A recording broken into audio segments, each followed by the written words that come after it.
Pernah nggak sih, lo merasa jadi orang baik itu lebih susah dibanding jadi orang jahat? Lo udah jujur, tapi malah dianggap bodoh. Udah bantu orang, tapi nggak dihargai. Apa itu adil? Apa menjadi baik itu lebih susah daripada jadi jahat? Ternyata, ada alasan kenapa jadi orang baik itu sering terasa lebih berat. Mulai dari cara kerja otak kita, sampai aturan nggak tertulis di masyarakat. Apa semuanya emang didesain buat ngerugiin orang baik? Atau ada sesuatu yang lebih dalam? Oke, pertama-tama, kenapa sih jadi baik itu terasa lebih susah? Sebenarnya, otak kita tuh lebih gampang tergoda buat ngambil jalan pintas.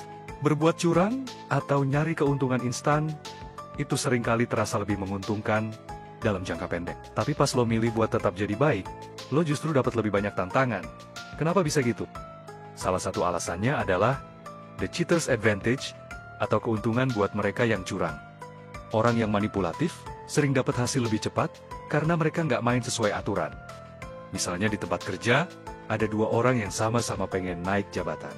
Yang satu kerja keras, yang satu lagi cuma jago cari muka ke atasan. Coba tebak, siapa yang lebih dulu dapat promosi? Ini bukan sekadar keberuntungan. Ada penelitian yang nunjukin kalau orang yang berani ngejalanin strategi licik seringkali dapat lebih banyak kesempatan. Tapi, bukan berarti itu jalan terbaik.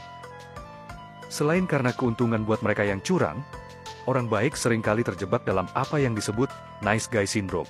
Ini terjadi saat seseorang terlalu baik sampai nggak bisa bilang tidak. Mereka takut bikin orang lain kecewa, jadi terus-terusan berkorban. Bahkan kalau itu bikin mereka rugi. Parahnya lagi, orang baik sering nggak dihargai, karena kebaikan mereka dianggap hal yang biasa. Sementara kalau seseorang yang terkenal egois, tiba-tiba berbuat baik, semua orang langsung terkesan. Jadi, gimana caranya supaya tetap jadi orang baik tanpa dimanfaatin?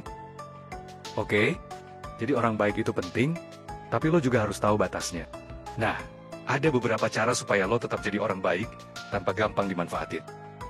Berani bilang enggak.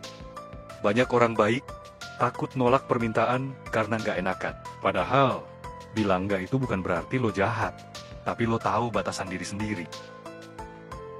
Pasang batasan. Orang baik sering dimanfaatin karena mereka nggak pasang batasan. Padahal, lo bisa tetap nolong orang tanpa harus selalu mengorbankan diri sendiri. Jangan cuma baik, tapi juga pintar. Orang baik yang cerdas tahu kapan harus membantu dan kapan harus mundur. Mereka nggak gampang dimanfaatkan, tapi tetap bisa dihormati karena kebaikannya. Jadi, bukannya dunia ini nggak adil buat orang baik, tapi lo harus tahu cara mainnya. Kalau lo baik dan cerdas, lo tetap bisa sukses, tanpa harus jadi licik. Nah, menurut lo sendiri, kenapa jadi orang baik itu terasa lebih susah? Tulis pendapat lo di komentar ya.